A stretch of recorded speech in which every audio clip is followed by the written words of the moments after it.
Dear public, dear entrepreneurs, dear partners, I'm extremely happy to welcome you tonight for this edition of the Startup Champion Seed Night. So that's the 13th time that we're organizing in a row this flagship event here at EPFL, and it's actually the place, you all know it because many of you come back each year, to discover, get inspired, and invest in the latest generation of early-stage tech startups. Many come out of EPFL, but not only. This event is the result of a great collaboration between three organizers, and they will be your hosts tonight, so let me introduce you to them. There's There's Jordi here, Montserrat, and Kalimna from Venture Lab. There is Isabelle Casado and Aurélie Chic from the Vice Presidency for Innovation, and myself, Leila, from EPFL Alumni. So, I hope you are all ready for this great evening, both in the room and also online. We have quite a few people connected, and so welcome as well. Of course, the heart of the evening are our 20 tech stars. They are sitting there, and they will be running the show. They are all sitting there tonight. They will have 90 seconds to convince you to vote for them. And for that, they will need your energy and your active participation because you will be voting.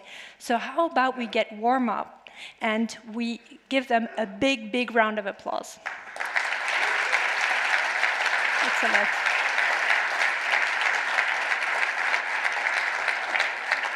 Okay. We will also have the honor to have on stage the founders of Lunaphore. They're celebrating their 10 years of incorporation, and Voltiris, who are the winners of last year's Seed Night. These are two successful EPFL spin-offs, but at very different stages, and we'll be happy to listen to their entrepreneurial journey. Also, before diving into the core, we'll say a few words from the organizers, and also we'll introduce our sponsors and jury members. So I take this opportunity to thank them warmly. So I would like to thank Alpian, EY, Innovo, Keller Healthcare, Superlab Suisse, and Swisscom Ventures for their continuous support and in making this event possible. So let me now pass on the word to Ursula Osterle, our Vice President for Innovation at EPFL.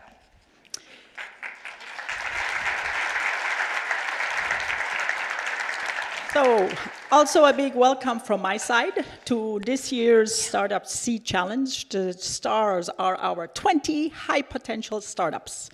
But a quick summary and intro.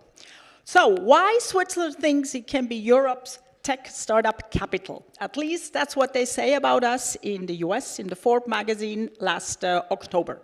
The two arguments are our young people, our students, our graduates have more confidence in launching business. But also both EPFL and ETH are developing talent equivalent or more to MIT, which is the source of a lot of things. Now, why are we all here? Not because we think Switzerland can do it, because we're going to do this, okay? And to do this, we have a few statistics on what has been happening. So last year, we had 23 new startups on the average of around 25 per year. We have passed the 500 spin-outs out of EPFL, but what's also important, 16 early-stage startups raised less than 5 million last year, and 9 raised 20 million growth stage. So these are indicators that the startups, you here, have the potential to get fundraising. To support you in this, we have a series of tools. We have our Startup Launchpad for pre-incorporation, if you're not incorporated yet.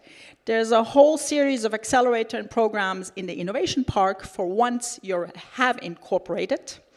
We have started an Investors Day to help you find funding. And we have a new AI Launchpad. This is a dedicated program to AI startups starting this year, sponsored by UBS. Now, in the early stage, pre-incorporation on the left, we have a series of really services from grants, programs, funding, mentors to actually help you de-risk your technology and see what the technical feasibility is, all the way to preparing for your first venture funding. Once you have funding and you're incorporated, it goes more into programs in the Innovation Park, which are actually more accelerators funded by corporates. So the corporates actually are looking for solutions. These are more accelerators, fixed programs, while these are à la carte because each new startup has its own needs. The Investor Day this year will be on the 10th of December. There's going to be no award in this event. Okay? The purpose of this Investor Day is for startups to meet with investors to get funding. On the one side. On the other side, we also want our new startups to get to know the investors early on, even the startups in creation, because you need to build a relationship to make sure when you need the funding, it's available. So it's really a networking community event. And finally, if you want to know where our startups are, on startups.ch, you see the incorporated startups, and on startups in creation, it's in the EPFL website. With that, have a good event, and good luck, all of you startups. I need that. Yeah. Yeah, and so let me say a few words about EPFL alumni. So I just want to know how many EPFL alumni do we have in the room? Can you just raise your hand? Well, here they are. Excellent, so we've got a few. So it's, you know how great this network is, I don't have to tell you, but I'd say that for startups, especially at early stage, having access to the right network is key. So we have an amazing community of 44,000 alumni now that are all around the world. And this is actually an amazing resource for you. You can find other successful entrepreneurs, you can find scientists to help you develop your new technologies, you can find investors, advisors, but also your future employees and also your customers. So think about it. EPFL Alumni has been supporting entrepreneurs since many years through mentoring, connections, and visibility with events like this one and a lot through communication. But now we have actually our new digital platform, which is actually the base camp for our community. So I really encourage all of you, all alumni in the room to actively use it, connect, join events, attend events, and join the groups. But also now we have a job board to recruit talents, and very soon, it's coming in a few weeks to come, a new mentoring platform. So this will be actually the perfect place where you can seek one-off advice from experts or longer-term advice from mentors. So here we go. Now, Jordi, it's your time.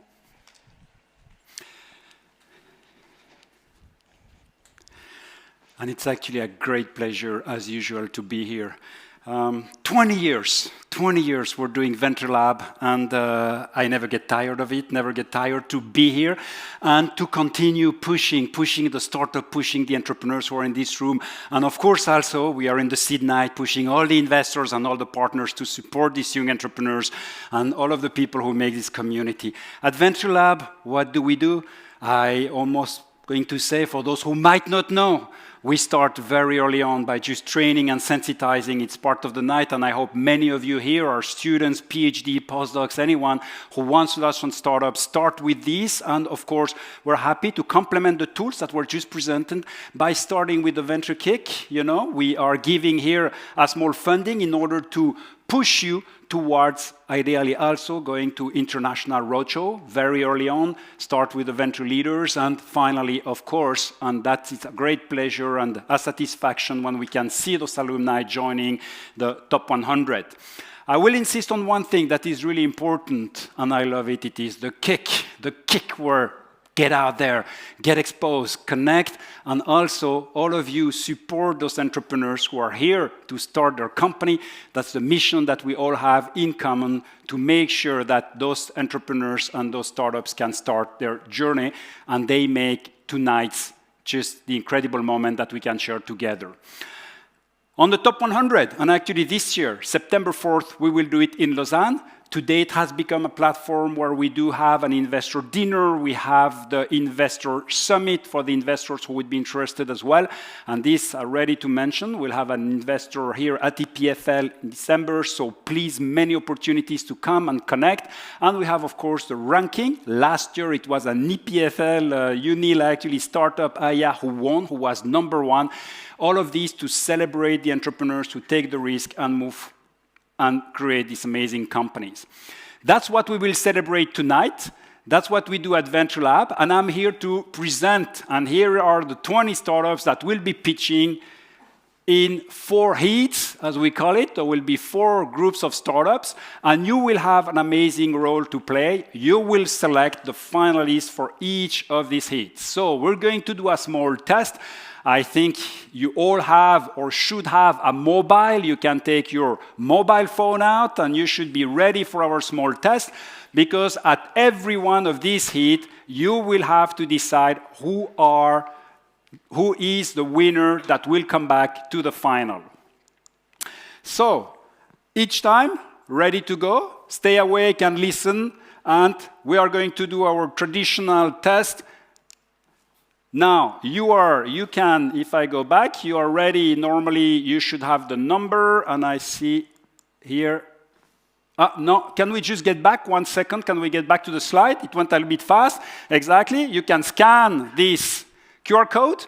So it's the moment you scan the QR code, and you can do the test. Once you've scanned the QR code, or you go to menti.com, and you can basically enter the number that is at the top.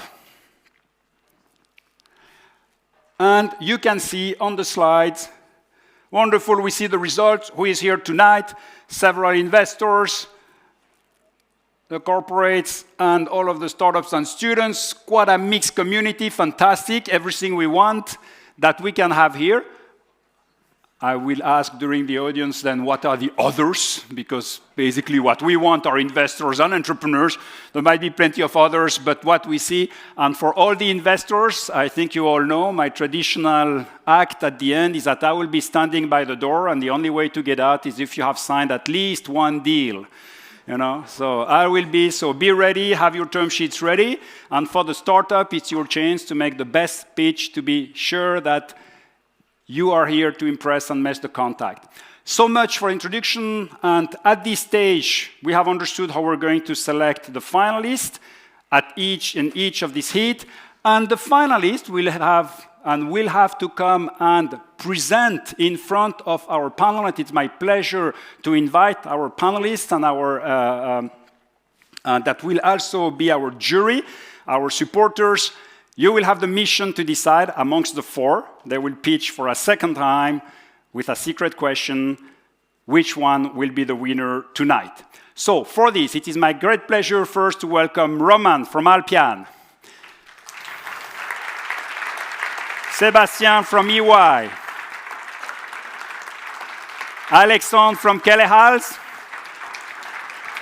Jean-Michel from Innovo. We have C from Superlab, and we have the pleasure to welcome Damien from Swisscom Ventures. And maybe Alex come here. And so we are starting this role. We'll have a short introduction. Roman, it's actually a great pleasure. I do have to mention something. Roman and I know each other for 20 years because Roman started at the very, very beginning of Venture Lab as well. He was actually writing Venture Lab, so it's a pleasure to have you today as Alpian. Alpian is actually a pioneer bank. They have opened and launched recently Fulfilma Bank, who is pioneering in everything in the wealth management, full digital bank, redoing the experience of what it means and supported by Swiss Wealth Advisor. I would like to ask you, we're a country of banking, Roman, can you tell us more what makes Alpian? I mean, how are you redefining the experience for the customers? Yeah, thank you, Short. Yeah, it's a pleasure to be here. I mean, 20 years ago, leaner and meaner, but still, you know. Well, to Alpian, you know, we get it. Banking can be very frustrating, and so when we launched Alpian, we had the investors, we had the tech leaders, we had you as a customer in the center and front of our doing, banking and investing all in one single app. We merged the best out of the wealth management world, private banking with retail banking into a single app. It's called premium banking, that's what we call it. And Jordi, you mind if I give 3 reasons why they should join tonight? Please go ahead. Well, look, 7x, that's the number that we are cheaper than in the exchange rate fees than the traditional Swiss banks. We have the best exchange rates in all of Switzerland, so travel with us. Number 2, 13.8% ROI on our wealth management services. Not supposed to say that because my compliance officer is going to kill me, but past gains are not guarantee for future returns. You know that one. We know a thing or two about wealth management. And number 3, 1% interest rates on your deposits up to 100,000. Above that, 1.25% cashed out every single month, no strings attached. 7 minutes to open an account, and if you do that tonight, until 12 o'clock in the midnight, we're going to give you a cap, Jordi. Thank you. That's not all. We're going to give you a charger, but we're also going to give you the waiving of 1 year of account management fees, and we're going to cash you 150 francs onto your account. We want you to test us because we believe one time Alpian, always Alpian, happy premium banking. Come to our booth to get the code. Thank you very much. A bit late for me. I'm already a customer, but I still get the gift. Stay with us. So now we're going to introduce you to Sébastien Léandri from EY. So EY, you all know EY. It's a global organization that has 11 offices actually in Switzerland and provides different services in the field of assurance, tax, transaction, legal, and advisory. And EY has been long history, in working with startups and providing several programs actually for entrepreneurs. I think you can find a lot of information there on the QR code, but also at the booth. And so Sébastien, I'll give you the microphone, sorry. And just want to ask you, can you tell us why actually you're interested in startups and give us some concrete examples? For sure. First of all, thank you very much for having me, Leila, and good evening. As usually, great startup pitching. Great atmosphere, so really pleased to be there, so congratulations. Coming back to your question, why interested in startup? First of all, because I think that those innovative companies, we are sharing the same values. We have, let's say, the objective to create a better working world. That's our motto, and we are sharing the same values. Just to give some concrete examples on how we are supporting startups, I will just share a story very briefly. Everyone knows about Spotify, the well-known music platform. But before to be a giant, it was as well a startup. And one of my partners with whom I'm working with, let's say, really focus on this entrepreneurial market. Engaged with the founder, let's say at the time they were just a very, very early stage startup in 2006 when they founded the company. And we have been with them, let's say, along their development. And that's what we are trying to do, to give them support along their development. For example, 5 years ago, we supported them during their direct listing IPO in the US, and currently we are their financial editor. So I will not talk too much about that here. I will be really brief, but if you want to know many more stories about, let's say, successful companies, if you want to discover our services, how we can support you, we have a bootcamp just over there, and just engage with myself, with my team. We will be really pleased to discover what will be the new Spotify here in Switzerland. Excellent. Thank you very much, Sébastien.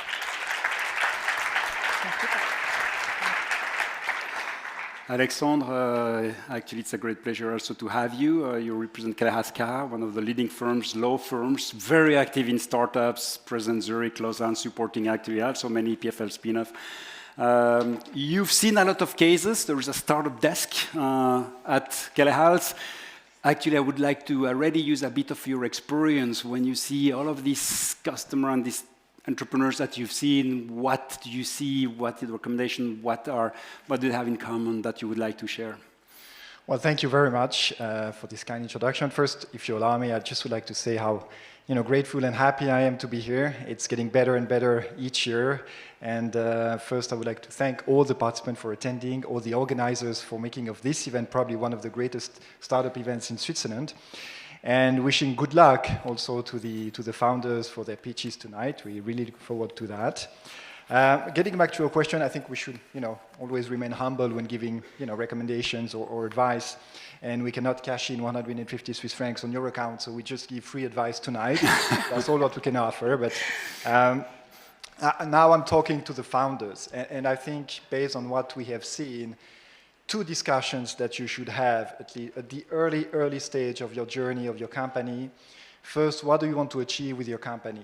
Do you want to make a company that you will maybe sell in a few years? Do you want to go IPO? Do you want to create a case for an exit? Or do you want to create a company, a local, solid, robust SME that you will control? Because it's a very different discussion that you will have with investors. It's not the same kind of investors that you will seek. And it's not a discussion to have before or in front of the investors. Now, the other discussion that you should have is, statistically we see that some founders leave the project, and it's quite likely that one of you will leave the project, will leave the journey. Really, really try to anticipate that. We have seen too many startups or companies even failing or collapsing because there was a dispute among founders. So talk to your advisors, talk to your peers, talk to the expert or the ecosystem, and try to anticipate that. For the rest, look forward to this evening and see you at the cocktail. Thank you. Thank you. All right. So now we'll introduce you to Innovo. I'm sure you all know Innovo. They're a major player, a key supporter in the ecosystem, right? And it's the innovation and investment promotion agency for the Vaud Canton. It has 2 main pillars, actually, in its activities. One is really to support the development of innovative companies, from startups to SMEs and even multinationals. And the other one is Invest. It's called Invest. It's to promote, actually, the Canton de Vaud internationally and to bring in actually more innovative companies to set up their headquarters here. So Jean-Michel, can you tell us why should a startup get in touch with Innovo, and what can you do to support them? Just a great question. No, easy. Three reasons. First one, because we are just really cool. The second, because our services are free of charge. And the most important is our mission is to be on the field, to understand the complex ecosystem, to know what are you need, or to understand what are you need, and to connect you at the right time with the right tool. My colleague will present you more about Innovo later, so yes. I make it short. Thank you very much.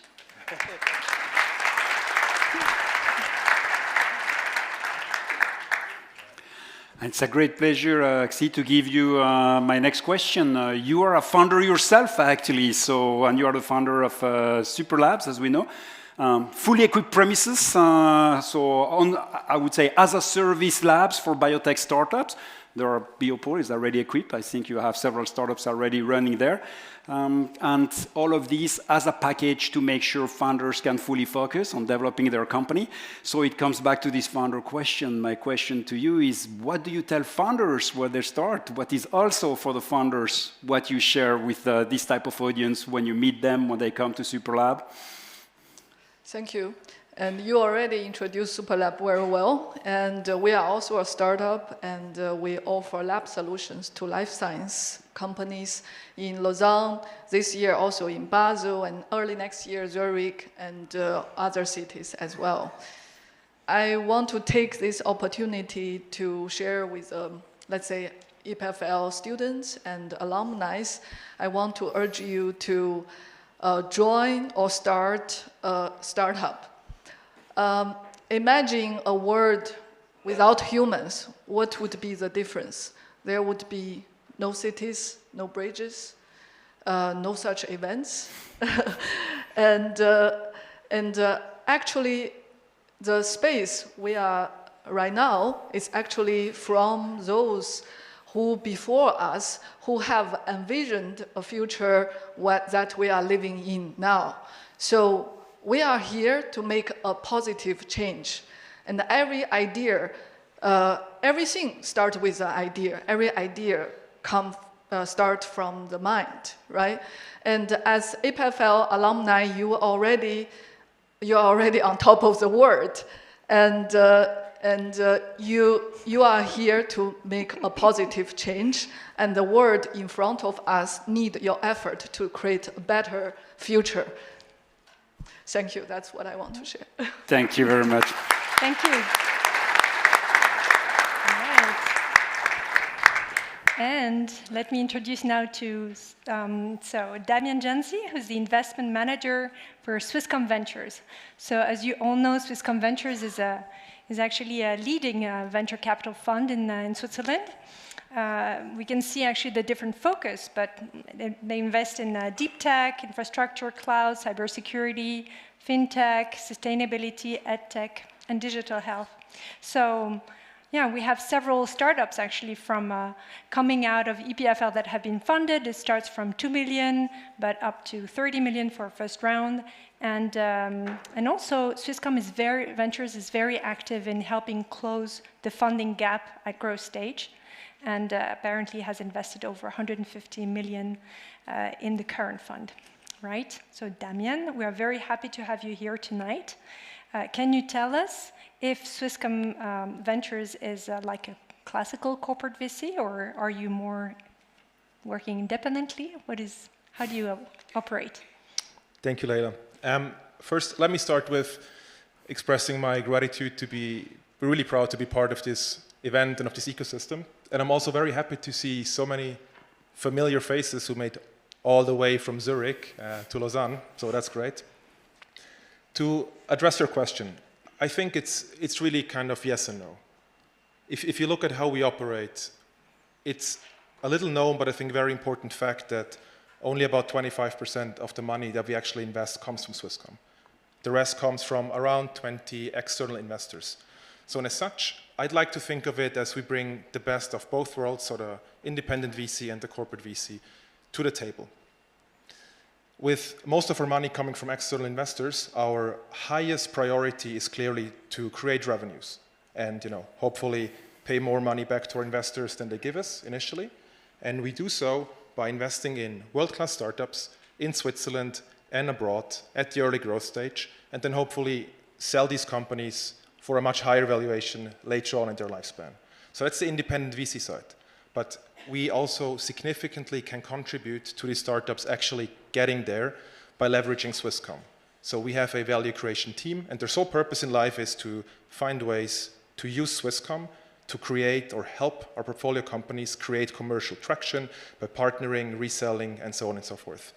So by combining these two things, we're able to pull capital from Switzerland, inject it on a very large scale into the local ecosystem, help build up great companies, and as such provide, I think, a very valuable part to the ecosystem. Excellent. Well, thank you. That's so we can applaud them. And we'll see you later. I hope you will be up to the task, and we'll start, I think, right now with the selection. Excellent. And the heat of our 20 startups. Yeah, so Kalimna, it's your time now. Yes, thank you.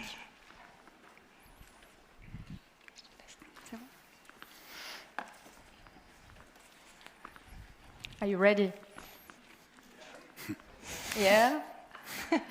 Okay, now it's time for the heart of the evening. Let's give a warm applause to our 5 first startup pitching tonight.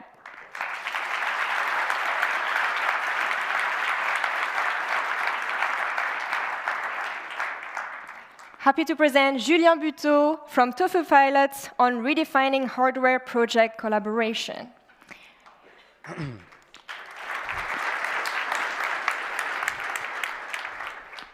So I was once a part of a team developing a new drone. And we're a couple of days before product launch. And we have a prototype that crashed during a flight test. And we realized a last-minute changes we brought to a small part in the drone is messing out with the flight algorithm and making the drone crash. So we fix it and we ship the product. But it's not always that lucky. Engineers today have to develop more complex products faster than ever before. Product design run in parallel, and validations can often be missed, leading to product recalls, like Tesla last week with the Cybertruck recall. And we want to prevent that. So we are building the first copilot for hardware innovation. It helps hardware product teams understand the exact stage of their development and what needs to be validated as the project moves forward, while keeping real-time traceability on the risks, the progress, and compliance. So Tofu Pilot is already been adopted by several teams across the world, helping them develop satellites, drones, prosthetic devices, and more. We've been just awarded twice by VentureKick this year and are about to start our pre-seed round. Thank you.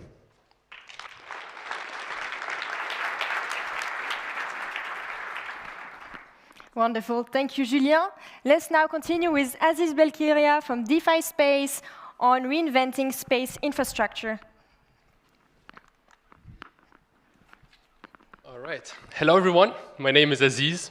And with our team, we founded DeFi Space because we believe that humanity will expand beyond Earth. And it's our mission to build the infrastructure that will support this booming space economy. Now, the first step to get in there is to make space access simpler and more affordable. We're building and introducing the FiSat that you're seeing behind me, which is the first satellite platform that is specifically designed to be shared. We will be grouping multiple payloads and fly them together on a single platform to space. And as a result, we will be sharing the cost among all the customers that are on board and spare each one of them the complexity of having to build their own satellite and fly it to orbit. Now, to get there, we will have to build an MVP, and you're seeing it right behind me. We're calling it ClusterGate. This is a simplified version of our satellite that will demonstrate the fundamental feature of shareability. We're showing the world that we're capable of connecting multiple payloads from all around Europe and hook them to our computer and software and make them run their processes. We will demonstrate that we have a system that is powerful enough to simultaneously operate all of these payloads in orbit. And the first flight is expected to be in a few months. So far, we have more than $150,000 in sales for just this MVP, and we're raising our pre-seed to make this flight happen. Thank you all.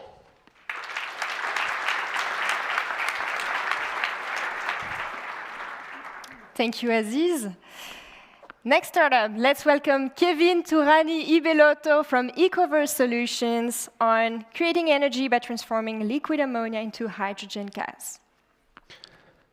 We are just about to create a greener future by making hydrogen power more sustainable, efficient, and accessible.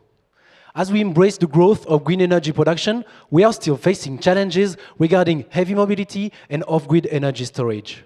While hydrogen is a promising solution, it comes with obstacles such as the need to build complex distribution infrastructures.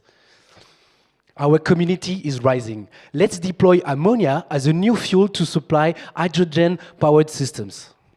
Ammonia is liquid, has high energy density, and comes with existing infrastructures on megaton scale. That's where my breakthrough comes in. I have developed and patented a unique catalyst that transforms liquid ammonia into hydrogen gas. Compared to other existing catalysts, it is cost-effective, made of non-rare elements, and works at low temperatures. This isn't just innovation. It's a revolution for heavy transport and remote power industries. Today, I extend an invitation. Join us as we scale ECO's catalyst technology and come to talk with me about how we can boost our game-changing product and spread the word within the industry. At ECO, we don't just reach for a greener future. We build it, we live it. With the ECO catalyst, harmony with our environment is just a decision away.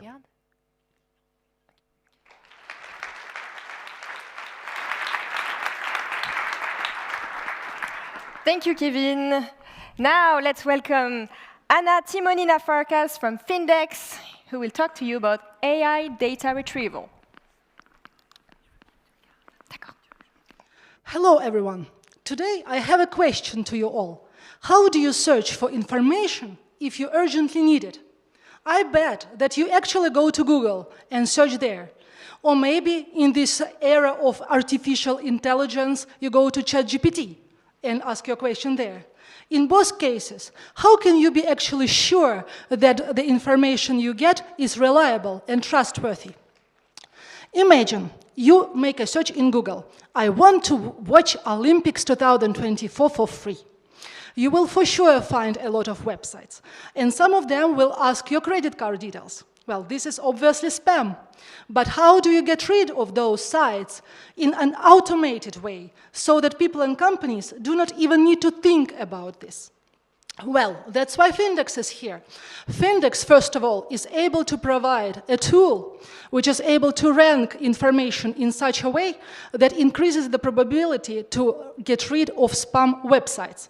Furthermore, Findex is able to search for information not only in internet, but also in internal data sets of companies, which is especially relevant for banks who are in search for KYC data about their clients.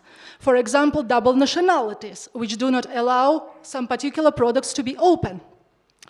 Findex aims to bring reliability in search. And why do I actually hold violin? Because in violins, there are crap violins and there are Stradivari. So how do you actually differentiate? That's why Findex is here. Findex will help you to find relevant information in a fraction of a second. Thank you.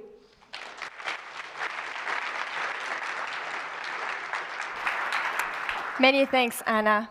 And now, our fifth startup of the first group, Johan Haji from Air2Home, on reusable radio sounds for more accurate weather predictions. I've always been amazed by something. Isn't that crazy that we can predict something as chaotic as weather with some reliability up to 3 days or 4 days before it actually happens? Well, it's less crazy when you learn that to get those predictions today, we have to launch more than 600,000 single-use, super expensive atmospheric sensors under large weather balloons each year all around the world. No, why stop there? Why only predict the weather for the next 3 days and not for next week or next month?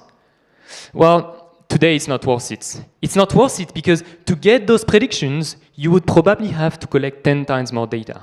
And the amount of money you would have to spend to collect 10 times more data would just be way too much. No, what if? What if we just invented a new reusable sensor system which, because it is reusable, allows you to collect 10 times more atmospheric data for the price of one today? Then, all of a sudden, it's worth it. Today, I have this technology. So we'll start using it to collect additional atmospheric data wherever and whenever no one else is doing it in the world. I will then use this exclusive additional atmospheric data to compute the best weather forecast in the world. I believe in a world where we can use flying robots to protect the most beautiful thing we'll ever get, life on Earth. Thank you.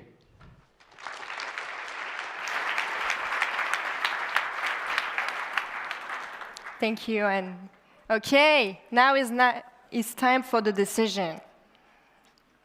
So you have heard 5 pitches, and now you need to decide which one has been your favorite. So, as before, please take your mobile phone and scan the QR code or enter the code that's written here.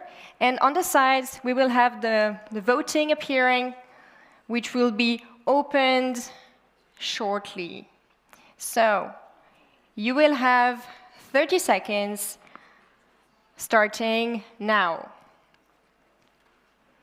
Please join me on stage in the order of the pitches.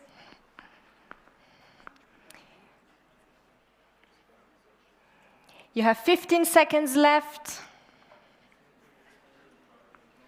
10 seconds left. All right, that's 5,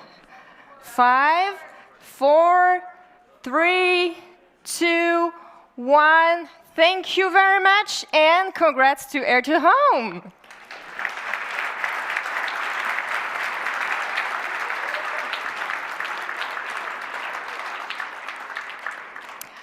Wonderful.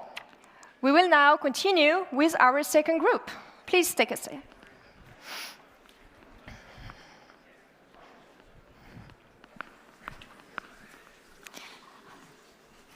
Thank you, Alumni, for this first pitch session. Now we are going to have the second group. They're ready. In order to help them to go even further, don't forget that you can also follow them and like, and you know what I would say, on social networks. So that's the hashtag SUChamps. So please use it. That will for sure help all our startups to go even further. Now, so same exercise, 90 seconds to pitch. I guess they are ready. So let's start in the MEMS world with Magnet Fab. And it's your turn, Milan, to start. Thank you. Hi, everyone. We at Magnet Fab are pioneering a transformative breakthrough to manufacturing integrated magnets that are as small as a grain of sand and that are made of the strongest magnetic material known to date. Our company just got created recently, and we're already forging collaborations with industry partners to develop applications for loudspeakers used in earbuds and hearing aids, in sensors for health tracking, and even for quantum computers. Using micromagnets can significantly improve the performance of these applications that I just mentioned. The reason why micromagnets have not been used in electronic devices so far is because the industry doesn't know how to produce them. But we've solved this problem with patented innovation that stems from 18 years of research developed at the CNRS Institute in Grenoble. And our team combines industry expertise with scientific excellence to bring it to the market. Our vision is that micromagnets will be used in billions of devices in the future, and it will improve everybody's lives in various ways. The possibilities are really limitless, and we at Magnet Fab want to lead this magnetic revolution in microsystems. If you're interested to join us, come talk to me. Thank you. Thank you very much, Milan. Thank you for the speech. Now we are going to go in women's health with Phenomics Health with you, Colleen. Please join me on stage. Thank you. You're welcome. Hi, everybody. So at Phenomics Health, we aim to improve the vitality, well-being, and longevity of over 1 billion women. So what's special about those women? That's the number of women projected to be in perimenopause. And in fact, 75% of those women will actually have a hard time taking care of their families and their jobs. Women are leaving their jobs in large numbers and causing great loss of billions to the economy. We know that. We see the statistics already. We see that women are not satisfied with their medical solutions and they're choosing nutrition solutions instead. But what they're finding is they don't have enough science translated to understand what is best for them to do, what works, what is the best choices for their symptoms. So Phenomics Health has actually created the first precision nutrition digital health platform for women going through the perimenopause and postmenopause transition. And by the way, in case you're wondering, postmenopause is for the rest of her life. So our first pilot study shows that we've been able to improve 75% of symptoms in just 3 months. We've launched a smartphone app, 3 home-based tests, and our first stress and sleep program with our corporate partner, Essity. We've made 35,000 in the first year. We've got 300 app users. We've got 2 Swiss government grants, and we are raising our seed round. It's a fantastic opportunity for the right investor. So be a pioneer, support femtech, support female founders, and vote for us. Thank you. Fantastic. Thank you, Colleen. Software as a medical device, that's with you, Maxime, and HEPAView. So you might not know this, but 25% of the world population have too much fat in the liver. So it's basically 1 person out of 4 in that room. Among them, 400 million, they develop inflammation, and over time they progress toward end-stage liver disease, also known as cirrhosis. 70% of patients that are progressing, they get diagnosed at the end stage, at cirrhosis. How is that possible? Well, the problem is this disease is silent. So the only way to know about it is to do a liver biopsy. So you take a needle and you take a part of the liver. It has cost, it has risk of bleeding. Patients are hospitalized for 24 hours. So, and there are many other limitations. At EPFL, we have developed the first non-invasive, safer and faster way to make the diagnosis. For that, we use two proprietary technologies, an antibody-based contrast agent and a medical software as a medical device that we developed at EPFL. We are now raising our funds, our seed funding, to reach clinical trials. We need 5 million, among which 2 million are already secured, so we're looking for 3 million from private investors. We would certainly make use of a convertible by the time of closing, which we hope for the end of this year. So if you are interested, come talk to us. Thanks. Thank you, Maxime. We stay in the medtech sector, and now we are in the diagnostics for newborns with Neosense. With you, Matteo. You're welcome. Sepsis is a medical emergency where your immune system overreacts to an infection, starts attacking your organs, and can quickly lead to death. So when a baby is born and suspected of having sepsis, he must be taken immediately to the intensive care unit to start an antibiotic treatment. When I was born, I was also immediately admitted to the intensive care unit. And my mom, Frédéric, often told me how scared she was when we were immediately separated. But this is not only my story. This is also the story of over 20 million newborns that are falsely suspected of having sepsis every year. But what if we could prevent this to happen? What if we could prevent them to get antibiotic treatments unnecessarily for weeks while saving 40% of their neonatal sepsis-related cost?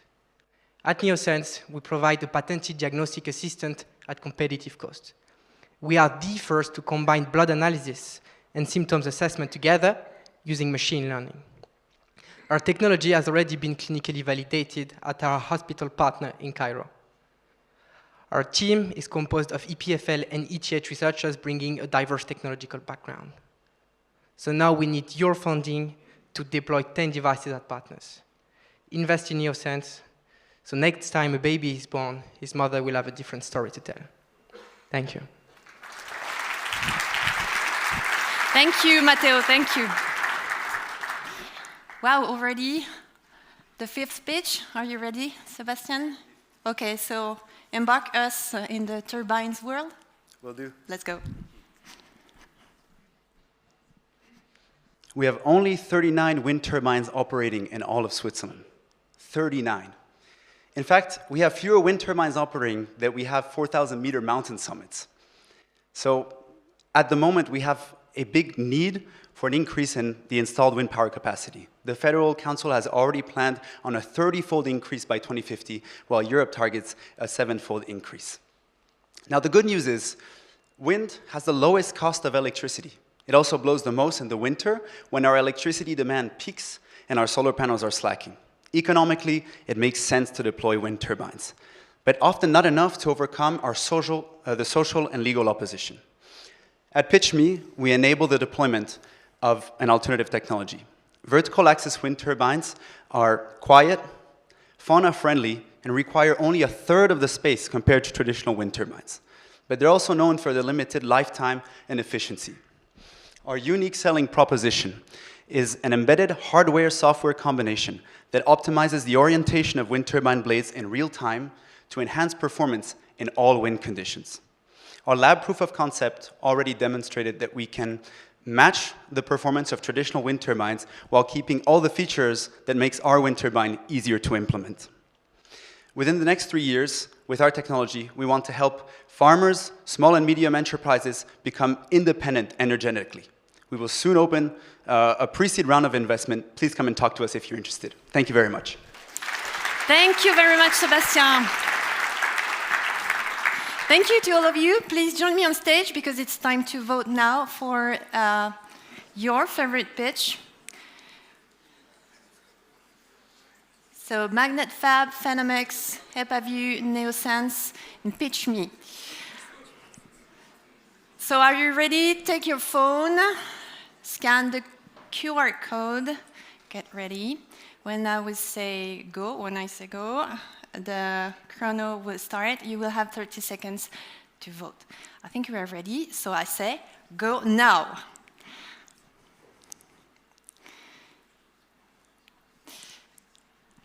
So already all the votes are moving. We see a very nice difference between Neosense and PitchMe. You're together. You have now 10 seconds left before we close the votes, and we approach the end. 5, 4, 3, 2, 1, stop. Congratulations, PitchMe.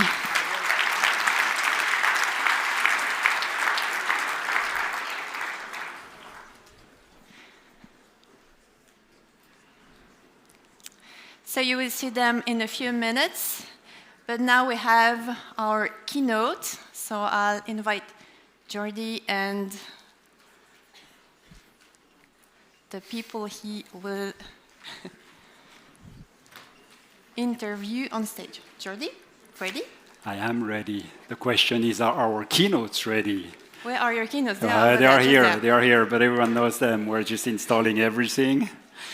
I don't want them to fall. J'ai besoin du micro. Just. Excuse-moi. Deuxième. For many of you, you will recognize those faces, and we will see them now live. Actually, that's where they were young, correct? We took the young pictures. Yeah, and different colors. I can't help it. That's what happens when you start up. It's such a pleasure. Atta, Diego, please come forward, and let's give a big round of applause to Diego and Atta, the co-founders. Thank you, Gabriel. The co-founders of Lunaphore. I don't think anyone hasn't heard about Lunaphore. Maybe not only here, but actually across the country. We would like to start actually with a few words from you, but still, I mean, even if everyone has heard about you, I'd love to start with a few words from your end. What is Lunaphore? A little bit of the history so we get a context. Sure. I mean, together with Jordi, you always have to pitch, right? Even if you exit the company, you have to pitch. So it is great to be here. Actually, exactly 10 years later, we were pitching 10 years ago here. It is really, you know, with a lot of emotions. We watched all the pitches. I would like to talk about a bit Lunaphore. Lunaphore is a company that's active in the field of spatial biology. I'm going to talk about that word. Maybe many of you, they didn't hear about spatial biology. But before that, a few words about Lunaphore. We founded Lunaphore back in 2014. Last time we counted, we were about 165 people. It changes a lot. And then we raised until the exit about 80 million. And we exited the company to a US public company called Biotechne last year in July. And then one thing I'm proud of is since 2020, since we launched our first product, we have been growing 3 digits. We always continue that pace. It was tough. It was not easy, but that is you know, one of our success parts. And then we were a spin-out of EPFL based on a technology that Diego and I developed during our PhDs. And fast forward 10 years later, here we are. So a few words about spatial biology, and I really like this example. If you know, you can talk about a city in different ways. If you would like to analyze a city, and let's talk about Venice. Here, one way of looking at it is just getting some statistics. Here you can see, okay, we have a few islands in Venice. What is their area? What is the number of people that live there? What is the density of the people, and so on? That will give you some idea about what Venice is, right? And then we can also have a satellite image, which is a whole another game. There we can see how the houses are constructed, how you know, we can see the main waterways, the communicate where the large port is. So it's a whole another information about how the different entities within the cities interacting within each other. So until spatial biology is there, people were looking at cancers only like statistics, genomics, proteomics, we were just looking at statistics. But what spatial biology brings us is now we can have a satellite image of those so that we can understand how the cells are interacting with each other. But on top of that, in every pixel of that image, we can get all the statistics. And it is so powerful, it started to be adopted by all the oncology development, immuno-oncology, and we do believe that in the coming years, we will be seeing it more and more in the clinic. Anything you want to add? All right, and then what Lunaphore did for spatial biology is that we brought first and only technology in spatial biology that can actually offer real end-to-end automation, where we can take the cancer biopsy, put into an instrument, and then we can get the results out in a fully automated way. And the second unique value proposition, we can do that by using existing assay reagents in a standard pathology lab. And that was a big game changer. And we are still changing the game as we grow and explore the market. And yeah, it's all I would like to say about Lunaphore. Sorry. I was going to say, and there are a few things. I'm real sorry. It has been an amazing ride. We started with 3 co-founders, me, Diego, and Deborah, our third co-founder, who couldn't come today. She's in the US. And you could see over the years, and this is last year from our kickoff event. We now have kickoff events, and these are the moments that we are really, really proud of. And you can see again us together with Jordi in one of the events where I had some more and more color there. But overall, it's been a fantastic ride, and happy to be here today. Yeah, everyone sees the poster I have in my house, with you guys. So, I'm happy. Thank you very much, Atta, and thank you very much, I think, just for these short words. We're going to have a moment together, questions. Please also prepare your questions. I'll be taking the first one, a few for you. Founders. We're having, of course, Deborah is not here, but it was an amazing moment. I would like to start with just the last moment before going back to the beginning, because we're here at a seed night, but just a small moment now where you had the decision, big announcement, exit of Lunaphore. Maybe you can share, what were, I think, as founders, what came to your head? Why this decision? Why do you take this? Because it's really a crucial moment, and we heard at the beginning, you build a company, you have this vision, and at some point comes this crucial moment, also with the investors. Can you share this decision process? Sure. Of course, it's not like a decision like we would have in a day. But we were raising, so we launched our dream product, Comet, that you have seen, and we were having great traction on the market. And that was the time that we need to raise a Series D financing round, which is a substantial financing round. How much would that be? We were looking for probably another 100 million or so, because that is what we needed to be able to expand the operations and reach to every part of the world. And then, of course, that is the moment we started getting interest from the potential acquirers. And then what was important is that we run a dual-track process. We get multiple offers. And eventually, the decision was either we exit right now or we have to raise the money and maybe another 5 to 6 years before we could get into a potential exit situation, because the investors would want their money to be sort of invested and then grow the company. So eventually, with the board and the founders, we decided to exit. But of course, acquire is also very important. It was an acquire that there was almost a perfect strategic match. And we knew that it was like Lunaphore is something that they would want to acquire and grow. We became an important part of their portfolio and the growth engine. And it's also very important. There are acquirers that you may not always want to exit your company. Great. I remember we met them back in 2019, I think, already. Even before? We started an R&D collaboration with them. We optimized one of their assays with our first instrument. So it's like we were always in the loop with them. We always look like, we spend so much time with these guys and nothing's going to happen. And then at the end, things got accelerated very quickly. So we started with R&D collaboration again. So we resuscitated this R&D collaboration. Then that became, that's working. We want to invest. And then all of a sudden, they wanted to buy. So it was, you never know. You need to plant all your seeds everywhere. And then you don't know which one is going to pick up fast. start from there. Now, hey, continue, Diego, but now I really need to fast back, I mean, to roll back 10 years ago. The three of you, come back. What thought, okay, the three of you, we are good, we're together, we can start this company? What had you? And I think it's an important moment. We heard, you know, what makes you have to discuss with the founders. So what were, you think, the foundations, the roots that you thought, okay, we can go ahead?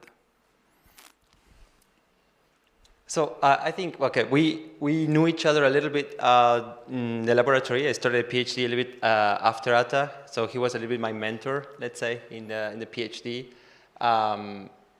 We saw there was potential in what he had invented, and I was continuing developing. And then we were like, okay, I think we went for a beer or something. I said, "Are you looking for a co-founder?" And so that's how it started. And then Deborah showed up on an internship, I think it was, through TTO. And then there was some sort of immediate chemistry between the three of us. We are quite different, personality-wise, also background-wise. We come from three very different countries, three very different cultures, and we found that immediately that we were complementary from that point of view. And the three of us very committed to go all the way to the last consequences, let's say. So I think it was kind of very immediate, right? That yeah, exactly. Chemistry, I mean, like number one building block is the co-founders, and like the chemistry in between the co-founders, their willingness to do so. And second, and it relates a lot with the founders as well, is the vision. I think like number one reason the startups fail is the disagreement among founders. I think somebody has mentioned that. And the number one reason of disagreements is the vision. And we had a vision not only about the market that we want to go after, like what is the future of this market would be, but also what we want from this company. So there was the big overlap. And the third is always, if you have the correct technology, the correct IP, and so on, what I will call the hard factors. So all of them were there. And of course, it's always a leap of faith. And we said, let's start. Thank you. Well, take two lessons. Go for beers and do internships. That's my summary. Wonderful, and the rest will come. David, thank you. You had an amazing growth, and I think one of the things we have here in these discussions is how to grow. You know, really, it's one of the big challenge, scaling. Probably I turn to you, but I want to hear you as well. What were the foundations, growth? What did you have to address? What are the message you have? Okay, this is how you can sort of best prepare or build foundations to grow. You want to start? Or? No, he asked you first. All right, okay. So I think that I cannot even still say that we solved it. You know, it's like how to grow. It is always a challenge. It's always something unexpected. When you are growing so fast, something is going to go wrong. But what happened for us was very interesting. Maybe I can a bit connect to that. So the spatial biology market, when we started Lunaphore, when we were pitching to investors, speaking to customers, everybody's like, what is that? Why do I even need that? And then that period took us quite a long time. But there was this one moment in the market that everybody wanted to do spatial biology. So I think number one is not give up and wait for that moment. And then when that moment hit, we, of course, got unprepared. We didn't have like a manufacturing line of 100 instruments a day and so on. So for there, the second part is we really brought the minimum valuable MVP to the market at that point. And then the third is really on space. You know, what we learned right now is when you're growing, everything that you do today is only going to give its output next year. There is nothing like in a quarter or in a couple of days you can change anything because you have to set up your supply chain, you have to hire people, they have to get together, and all the process has to be there. So it's always thinking and anticipating. What is going to look like when we are selling 10 times more? Next year, what is going to look like when we are going to sell 3 times more? Who do we need? How we have to organize it? And we have to start now doing those investments, but also changing the organization if it's necessary.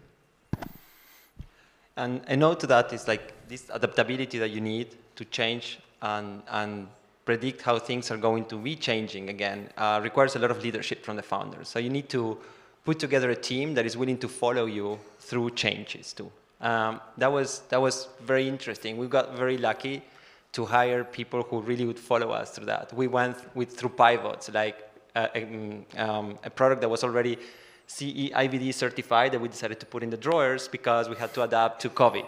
Stuff like that, and the team didn't get demotivated because this is always what we were pitching, is we need to be adapting ourselves to the needs of the market, etc. So it's like really a team that can follow that vision, and then knowing that in order to get there, you're going to need to do this. Fantastic. I'm looking at the audience. We'll take questions. I'll take a last one.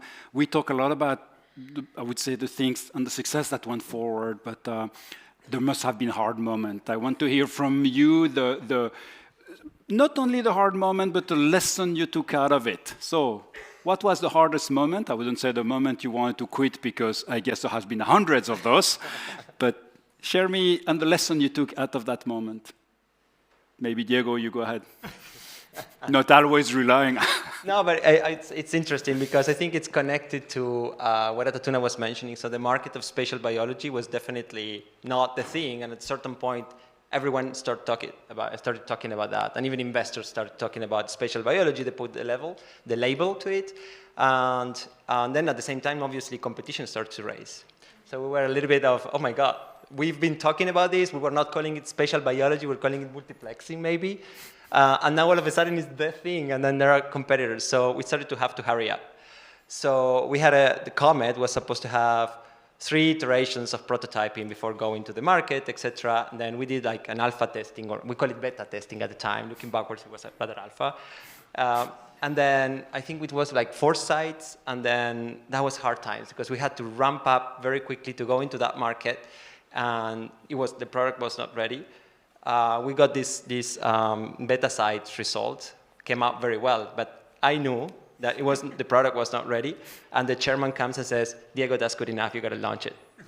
So from the next iteration of the prototype was supposed to be 5 copies, and then keep developing, and then we sold 40 of those prototype copies. So that ramp up was quite hard because it was like all of a sudden like this, and we had to build the operations, as Tuna was mentioning. We had to say, okay, this is good enough. And your lesson? Don't worry, sleep at night? Not exactly. Lesson out of that?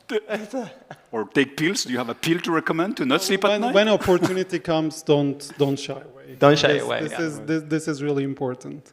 And then I would also put something related to that, like when spatial biology market was booming, every day there was another competitor or another company coming up, big companies, small companies. We are going to do our own instrument. We are going to do our own product and so on. And there was this huge noise on the market, which actually started to affect our fundraising capability because all the investors were just confronted with hundreds of similarly looking things. And in such an environment, it is so important to believe in your team, your technology, what you have taught and built for years, and not jump into, oh, we need this feature, we have to do that. Oh, the other competitor is doing this, so we have to do the same. So just no, we said, okay, this is where we are good. This is our place in the market. This is our differentiation point. We believe in those, and nobody's going to be able to really come after us. And then that was really extremely important because we have so little resources. We cannot just dilute them by just running after everything.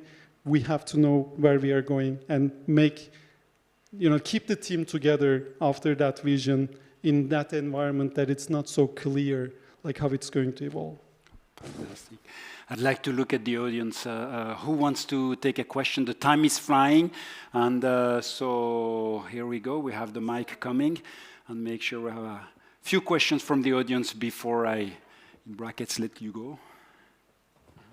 Thank you. And amazing. Congratulations for your progress. It's here. Very quick question.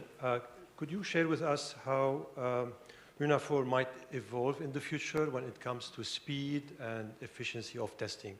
Thank you.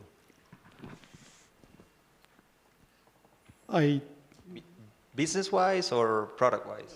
Product. So I guess what is very important, spatial biology allows you to see a lot of things from the body. And right now, the market is in what we call translational research. Well, discovery and translational research. So you're discovering more and more. And obviously, these tools are so powerful that are going to be used in the development of diagnostics tech. So going towards personalized medicine, etc.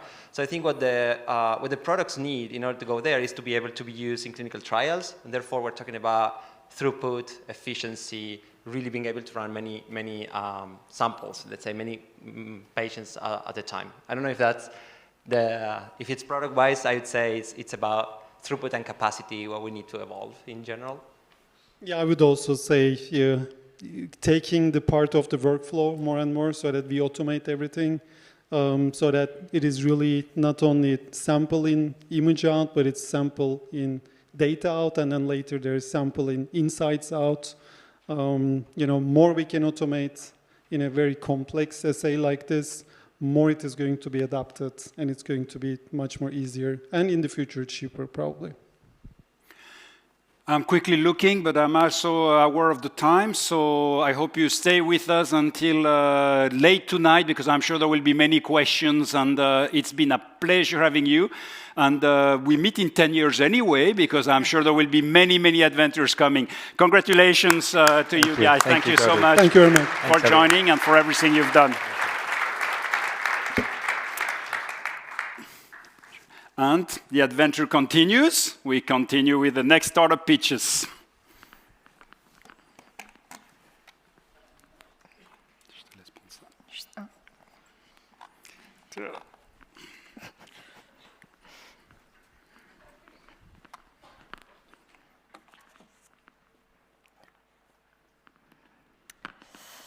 Okay, are you ready for the third group of startups to go?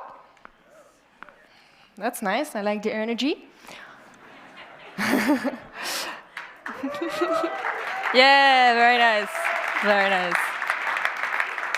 Okay, so to start, let's call Fabio Zulani from Miros Technology on enabling adaptive living spaces. Good evening, I'm Fabio from Miros Technology. The grand challenge we are tackling is the booming population. More specifically, the urban population is expected to double by 2050. That's a lot, right? And current solution to that is basically either expanding cities and densifying them. Not very exciting. At Miros, what we want to do is really optimize the use of currently existing buildings without compromising the quality of life of the users. So how do we do that? Well, we take advantage of the technology we developed to make any room a smart space that can really transform dynamically into different configuration over time. So we start by working on office spaces where we can really turn any conventional meeting room into a completely transformable space where you can retract the table in the ceiling and you can fold out work tables from the walls. That allows us to optimize by 45% the use of any existing building, and we can even reduce by 30% the impact on the environment from construction for any company, basically. So if you're looking to make a pilot project with us, we are happy to talk to you right after. Thank you very much.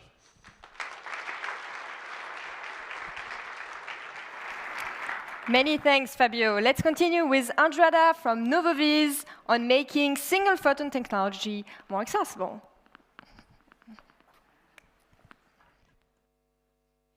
Hi, everyone. Nowadays, we are surrounded by so many different types of sensors, such as microphones, touchscreens, you name it. But today, we are going to talk about imaging sensors or cameras. So I guess all of you here in this room try to take a picture in the dark, and it ended up being very blurry. Well, this is annoying for you, but think about self-driving cars or drivers that are trying to see pedestrians, but they cannot do it because the light shining behind them is too bright, or for example, you have sun shining as you are exiting the tunnel. Another example from the medical field is, for example, when you try to image the retina, but your sensors are not fast enough or sensitive enough, and they end up shining that bright flash on your eyes. All these issues and even more can be solved by using our patented technology. So we are a fabless semiconductor company offering imaging sensors that operate at very high speeds. They are sensitive at the level of a single photon, but most importantly, they are easily integrated in consumer applications. So I guess you remember when we switched from like heavy, very big TV screens to flat modern monitors that we have right now. Well, we are at that stage now, but with cameras, and you can join us at the forefront of this innovation. Thank you. Thank you, Andrada. Next one, let's continue with Nikunj, who will tell you how he improves air quality through smart pollution data.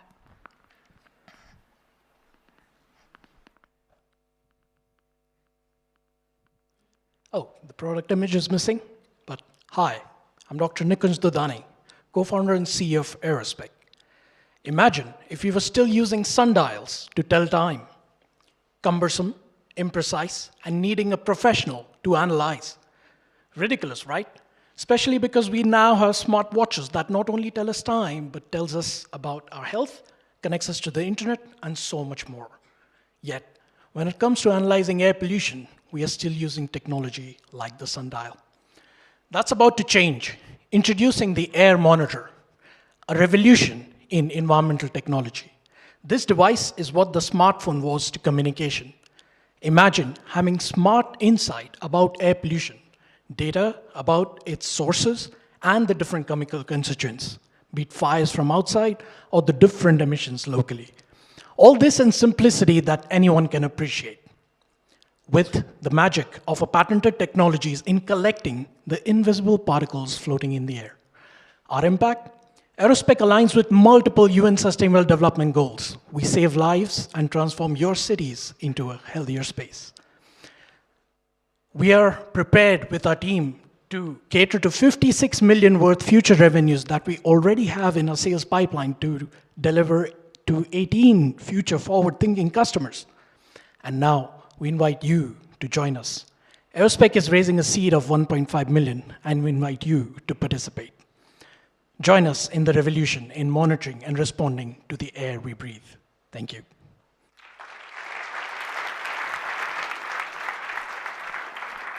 Thank you, Nikunj. Next startup, Bazem from Consulto on providing better care for patients. Here you go. Thanks, Luna. Hi, everyone. 1 in 3 patients have a complex health condition. And this is their healthcare journey. They get bounced from one patient to the other, one doctor to the other, and another, and they lose so much time and money until they get diagnosed and during treatment. At Consulto, we are transforming healthcare so that we organize healthcare delivery around these patients and their needs. With our collaboration platform, we help doctors create virtual clinics for complex conditions. Like this, they work together as a team that is able to deliver better quality for the patients and also decrease cost. We also optimize the patient journey. We make it streamlined by predicting and planning every step throughout diagnosis and treatment. We tell who does what, when, and where, and at what order. Like this, doctors can focus at what they do best, which is caring for patients, and we do the rest. To date, we have raised over 700,000 francs. We have secured partnerships with University Hospital Basel and CHUV, as well as the insurance company Groupe Mutuelle. We have acquired data sets for insurance and medical data for over 1 million patients, which will be used to develop our model. Basically, what I said is everything we need for our R&D. And like this, we are ready for the next step, spinning off and going to the market. This is Anastasia. This is Baher, and this is Ismail. And I'm Bassem. I'm the CEO and co-founder of Consulto. Come by for a drink later, maybe two, and have a great night. Merci, Bassem. And last but not least for this group, we have Benoit from Protonica, who will be talking to you about advancing cancer care with proton therapy. Thank you. So what is the common point between cancer care, fusion energy, and the mystery of our universe? Protons. Protons have many applications, but today I'd like to present you my favorite one, proton therapy, the future of cancer care. Proton therapy is a novel form of radiotherapy which uses protons instead of X-rays. And because of that, it reduces side effects, lowers the risk of developing a secondary cancer, and also offers the unique possibility to shorten the treatment duration into a single session. Amazing, right? Before the proton beam is delivered to the patient, its properties, such as its shape, intensity, or position, must be monitored and verified. And this is ensured by a device that is called the beam diagnostic system. To unlock the full potential of this novel cancer treatment, this beam diagnostic system needs to be improved. And the problem is that current solutions have reached the limit. And this is exactly where Protonica solutions come into play. We want to advance proton therapy by providing the most performant proton beam detector. We are a team of 3 friends, physicists and engineers, gathering more than 30 years of experience. And today we're looking for a business mentor and a medical field expert to join our team and plan to open a seed round at the end of the year. We're ready to tackle the journey together with a vision of pioneering healthcare technology to make terminal cancer a thing of the past. Thank you for your attention.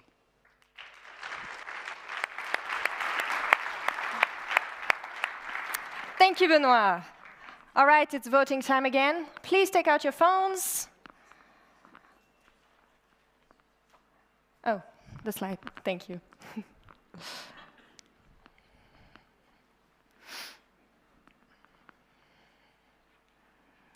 All right, you will have 30 seconds starting now.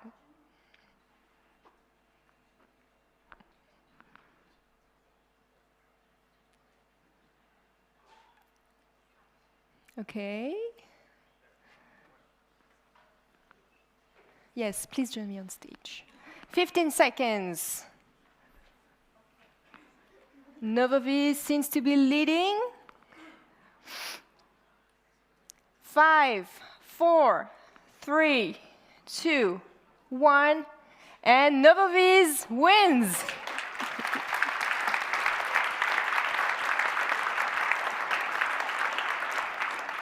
Thank you so much. Please go back to your places. We will be continuing with the 4th group.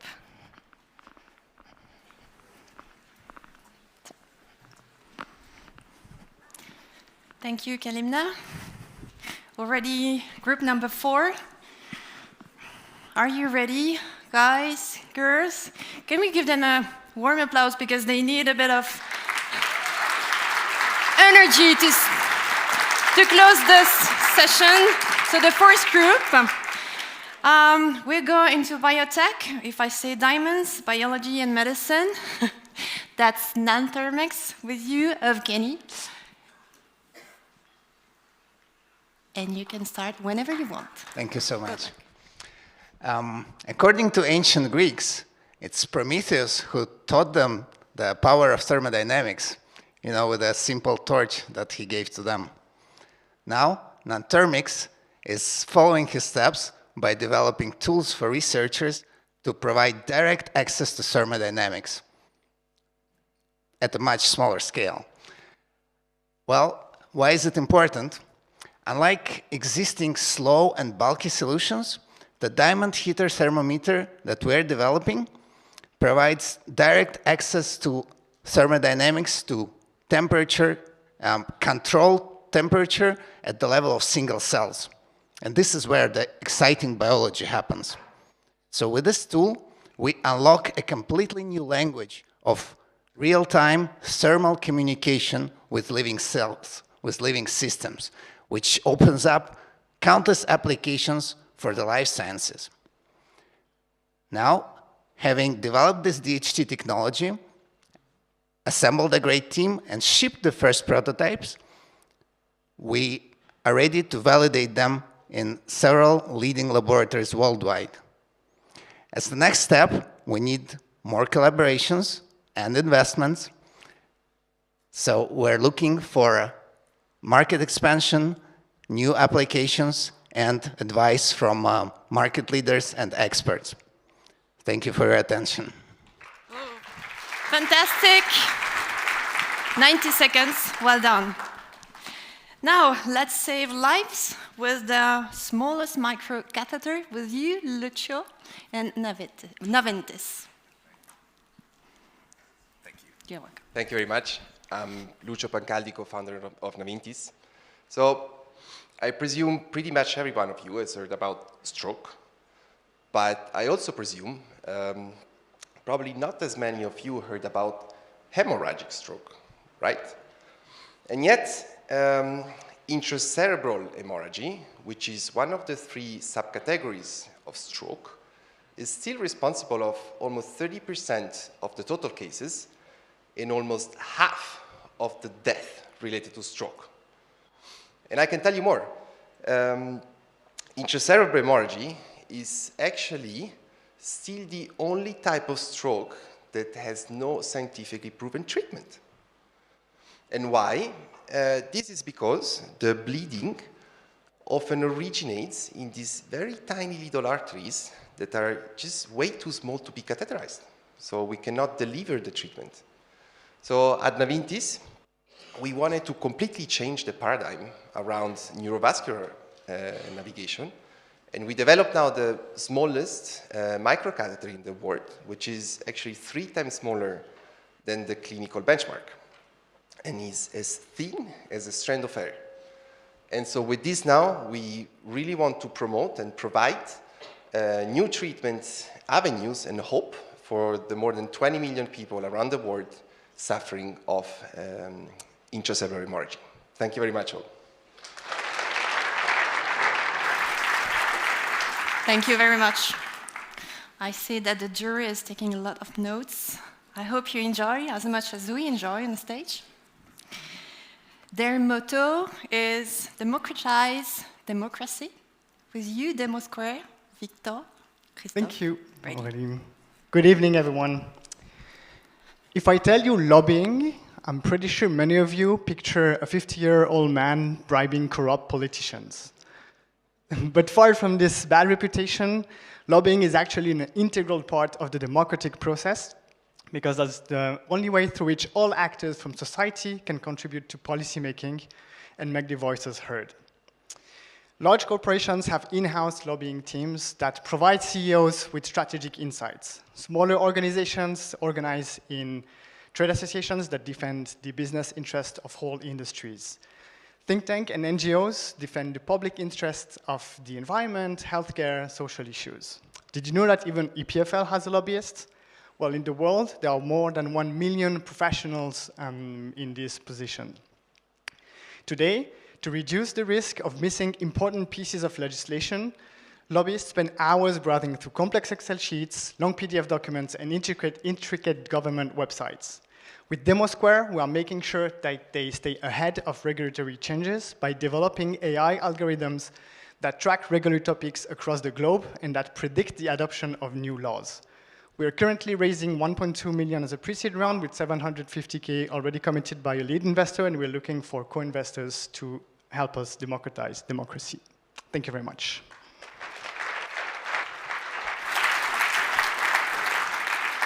Thank you. Stevie Wonder had the chance to test their demo. Yes, Biped did it. Thank you. Maël, be ready. Good evening. My name is Maël. I'm the co-founder of Biped. Imagine walking around blindfolded. What's the scariest? Is it that closed obstacle, that hole in the ground, or that incoming traffic? These are the challenges that over 40 million blind people face worldwide, 5 million in Europe and in the US. These challenges are currently solved by white canes and guide dogs, but these solutions are just not enough for fully independent mobility. Where's the door? Where's the crosswalk? How do I avoid that incoming electric scooter? What we've built is a mini Tesla that sits on your shoulders, that basically is an advanced piece of robotics, cameras on the left-hand side, small computer on the right-hand side, and a battery behind the neck. That thing is able to avoid in real time, so to warn the person in real time about any incoming collision, provide navigation instructions, and describe the surroundings using AI. We have produced about 65 devices. We plan to produce over 200 this year, and basically get it reimbursed in Switzerland and introduce it in the US. The core of our technology is really an edge robotics platform that has lots of applications in autonomous robotics as a whole, and that's about it. Thank you very much.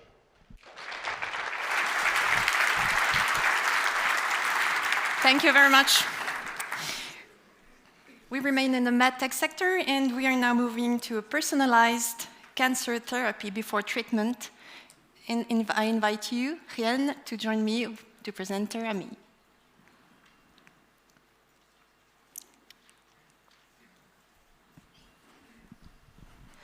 Do you know someone who is suffering from cancer? I know 4 already. Do you know that as we age, 1 in 2 men and 1 in 3 women will develop cancer during his or her lifetime? Scary, isn't it? And it is a painful journey. We fight with toxic drug injected into our body. Everyone the same way, even though you and me are different. Targeted therapy brings hope to fight personalized cancer treatment. But 50 years on, it helps only 7% of patients. At Therami, we want to change that. We want to bring personalized cancer treatment to everyone. By using our patent microfluidic technology, we take tumor biopsy from you, we test up to 400 drugs on your tumor cells. We are fast. Within a week, we show you evidence which drug works the best before your treatment even starts. We are affordable. Miniaturizations reduces costs. Therami was founded in 2023 with a seed round of 2 million to run the first clinical study proving the predictive power of our technology. We have won in February an InnoSwiss funding of 900K to develop our industrial prototype. We are raising Series A in 2025 to run the second clinical study demonstrating the clinical benefit of our technology. My name is Hien. I'm co-founder of Therami, joyous to make cancer treatment a personal journey. Thank you. Stay with me. I invite all this fourth group to join me on stage because it will be time to vote for, of course, your favorite presentation, startup project. So, Nantermix, Naventis, Demosquare, biped.ai, and Therami. Are you in a good order so people don't mix? There we are. Fantastic. Same exercise, QR code to scan, 30 seconds to vote. I guess we are ready, so I say, top now, 30 seconds to vote for your favorite project, startup. The one you think who must win and join the 4 finalists in a few minutes. So biped.ai.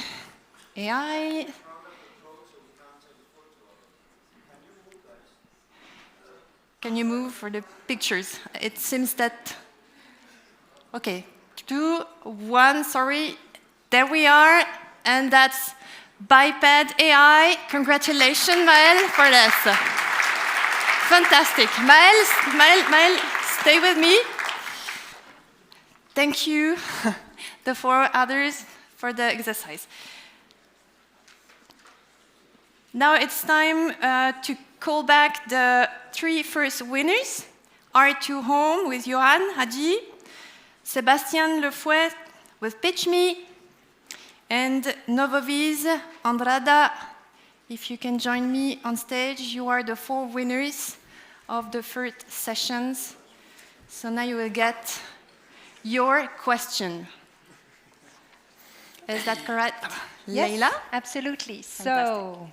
So I think we can really congratulate them for being in the final. We have to come a bit closer. All right. So what's going to happen now? I think, are you ready for the final sprint? Yeah? Exactly. Let me tell you. So now you have to pick a question, and you're going to read it. And then after you'll have a couple of minutes, so it's not going to be long. And then you have to come back and give us your answer, right? So I'll call you back. And then the jury who's here will listen to you. After that, they will decide, actually, on the back, who's going to win the Sid Night for tonight, okay? So, do you know which one is easy? I don't know. But, so, all right, so. Yeah, let me give you a microphone so that you can, oh, perfect. So my question is, what would you achieve with unlimited funding? Why are you the best team to carry on your startup mission? What is success? Where do you see your startup in 10 years from now? Okay, so I'll let you go. And I will now ask, actually, Innovo, François Capel, to come and share with us while they're working and thinking. Je te donne le micro. Thank you. Yeah.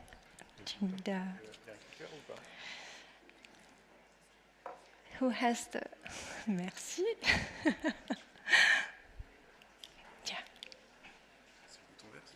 Ouais.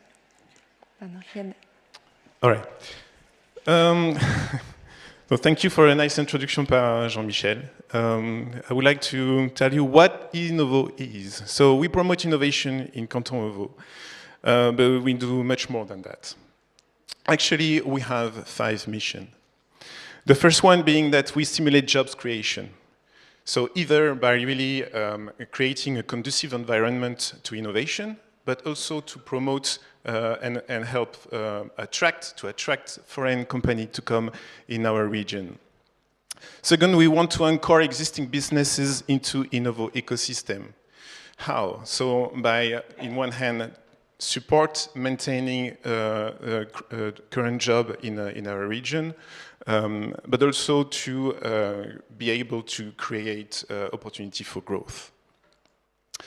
We attract investors by really trying to create an ecosystem that they would look at and be happy to be part of this entrepreneurial ecosystem in investing in very promising and high talented companies in Vaud.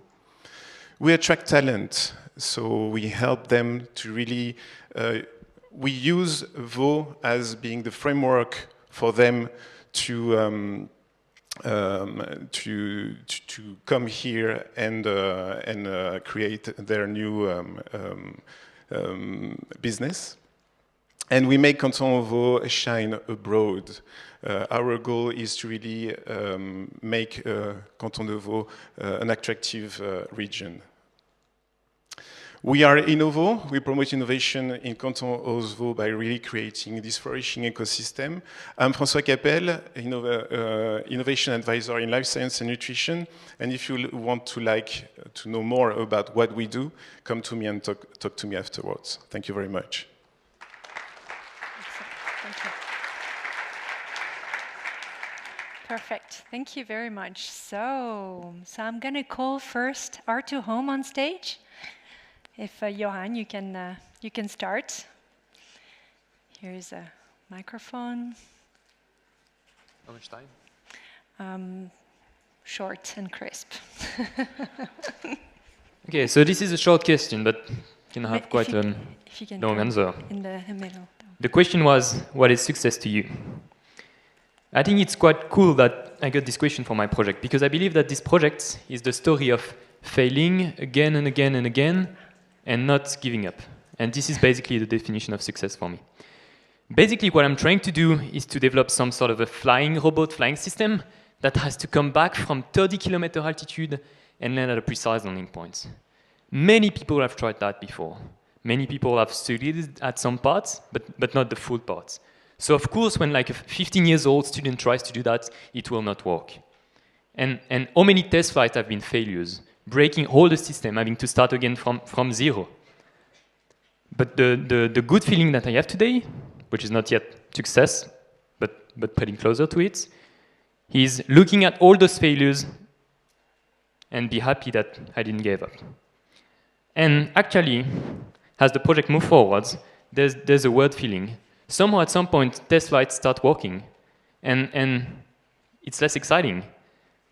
So we need to take risk again more, to fail again, and then be excited to succeed in not giving up. Okay, very good. Thank you. All right. So now I'm going to call Sébastien from Pitch Me. I think your question was, you're going to tell us. Yeah. So I had a fun question. What would you achieve with unlimited funding? I would start by making a bank account for our spin-off. We still haven't reached that stage yet. But more seriously, I would start by building a hell of a team. First, by hiring full-time my co-founder and CTO, who's somewhere here tonight. And then I've been to a talk recently from an InnoSuisse coach who said something that I deeply agree with. Hire few, hire talent, and pay well. I would build a team with senior members from the wind turbine community that have long experience in the market, who know how to make a product that has a low cost of energy and that is appealing to the market that we want to address. And then the second part would be to diversify our offer. I already spoke about building a wind turbine for commercial applications, helping small and medium enterprises as well as farmers become independent energetically, being able to produce their own power they need. It turns out that our core business, the control of wind turbine blades, has potential for, first, our competitors. So vertical axis wind turbines exist in different scales, and we could license our software to help competitors in different markets, industrial scale, large utility, enjoy the benefits of active blade pitching. And even traditional wind farms, existing parks, can be retrofit with the sensors that we need to accomplish our control. They already have often the motors to pitch their wings, and we can improve the efficiency at the farm level of wind turbines. So the 2 points are building a hell of a team and diversifying our offer and reaching the market as quick as possible. Thank you. Excellent. Thank you, Sébastien. Good luck. Okay, and now I will ask Andrada from Novovit to tell us.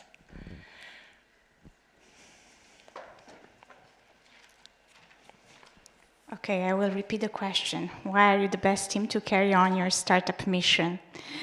So I hope I can be short. So we are 100% determined, but we are also 100% committed. So we are fully involved in this company.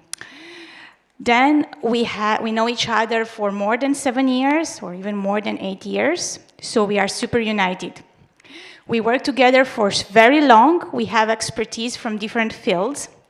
3 of us met at NASA JPL, so in terms of expertise in imaging sensors and cameras, I don't have any doubt that we are actually the best team to do it. We are coming from one of the top labs in the world, which are working with this technology. And yes, I think this is my answer, as short as possible. Thank you. Thank you. And last but not least, biped.ai with Maël. Thank you. So the question that we had is, where do you see your startup in 10 years? Probably it would be cool to be a friend with Stevie Wonder. But other than that, I see two main aspects on which we can play with biped. We've got a unique combination of embedded robotics. So it's software, hardware platform that has tons of applications in industrial work safety, in also delivery robots. And I really want to play on this because I really believe in the exit path in that direction. And we're engaging in a couple of conversations in this direction. On the other hand, the core mission of the company is to help with the disability segment. Honestly, in 10 years, that would be an awesome achievement if we saw regularly blind and visually impaired people wearing this kind of devices in the street. but also if this technology could be adapted to actually retrofit a couple of electric wheelchairs, for example, because that's the same standard. So that would be my answer. Thank you. Excellent. Thank you. All right. So, Jordi, you're going to take the jury with you now? I think that's the moment where the big task is up to the panel. So I will invite our 6 sponsors and panelists, or jury members tonight, to join me. We're going to go behind the curtain to deliberate who is going to win this final. And I will ask that you cut the mic, because else everyone will know what we're talking about. Ah, very important. And Isabelle? So, please, Nicolas Marti, we have seen tonight some remarkable startups. First of all, kudos for all 20 of them. It takes a lot of gut to come up here and to do that. So absolutely, please. So, you know, I think we all enjoy this moment. It's so exciting, but there's always a question. Sorry, we'll sit down. There's always a question that is, how do you go from convincing you guys to vote on Menti to actually convince an investor to sign a check? Because it's probably a different story, a little game. And I thought today, while they're deliberating, we would take a little bit of time. And we're really fortunate because today we have 2 individuals who've actually had this experience. So really, my warmest welcome, and thank you very much for being here. Gaëtan, I was talking to you before. You said you did your first EPFL spin-off in 2003. And I said that was before InnoGrants. So you did it all on your own with no support. And then you told me something which I thought was just so touching, because you said, now I really enjoy helping startups to get all the help that I wish I had had. So first of all, thank you, because we need people like you in the ecosystem who do that. And thank you very much for being here. And thank you for investing, not only with your support, but also providing money. And Nicolas, you should be a known face, because Nicolas was the winner last year of our seed night. And your startup, Voltiris, which I think we have here. So the solar modules that allow greenhouse to be more green. So first of all, Nicolas, what happened since you won last year? Tell us a little bit about the journey in 12 months. What have you achieved? Where are you at today? Do you have a mic, maybe? Oh, yeah. Sorry. I can talk louder. No. We need a mic. Apologies for that. It's getting to the end of the evening, huh? We actually have 2. Thank you very much. And maybe I just would like to start by congratulating again the people that pitched tonight. I know for a fact how difficult it is to be on front of this stage, and also know for the finalists that it's not easy to come up with an answer to those questions in a few minutes. So congrats again. So yes, a lot of things happened at Voltiris. I would like to say what a year. We went from basically pitching an idea. We had a few solar modules that had been installed in a greenhouse, I think 50 1 year ago, and today we have about 500 that have been installed, 3,000 that are planned for the rest of the year. So great traction in regards of the size of the project. We have conducted a set of 14 trials and projects where we demonstrated that our solution works on the agronomical side and also on the energy generation side. So I think that's also a great work that has been conducted by our team. We've also conducted, or we've finalized and now communicated on the collaboration that we have at the global level with 3M, so for the manufacturing also of our films. And we also have local collaborations with utility companies in Switzerland, for example, with Romande Energie. So finally, I'm on the team side. I think 1 year ago we were 4, 5. And today, if we take into account the full team, we're more in the lines of 16, 17 people in the team. So wow. So yeah, so a lot of great things. And congrats. I think, of course, the seed night was a great event. So for us, it was one of the first recognitions that we had received last year. Over the year, we had the chance to be part of other contests and pitches that we also won. I think one point that I keep on saying to the team and that we keep on repeating is that we're not building, of course, a pitching machine, but rather a company. And I think that's also great. I mean, the pitches are a great recognition, but we're focused towards our objectives. So very impressive and great traction, but to get there, you needed cash, right? We still do. So you needed money, and I'm sure that that money played a key role in allowing you to accelerate.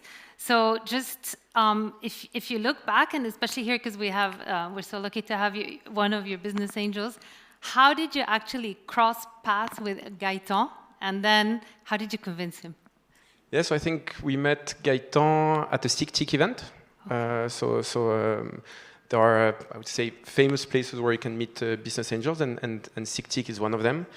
Of course, for me, the exercise of the pitch is a great exercise because you have to spark the interest, but then convincing the investor is a bit different because you have to go beyond the interest and really convince that you can carry the project. And I think what has been great with Gaëtan, but also the other big business angels that we have on board, is that I think we were lucky to really find people that tested, in my sense, the right things. That is, they didn't focus too much on getting all the details right when they invested, but rather to really think about, does this team think in the correct way about the issues that they're facing? Can they carry the project? Do they really have the determination to go forward? And that's why I also like the answer on success before. That is, and I'm sure that the team from Lunaphore can attest to that. It's a lot about resilience, in my sense. Absolutely. And I think that about convincing Gaëtan, I remember very well the discussion. He came to the office. We spent probably 2 hours and a half. No slides, no nothing. We talked in front of one of our solar modules in the office. And I think, I think you could better tell you what convinced him, probably. But, yeah.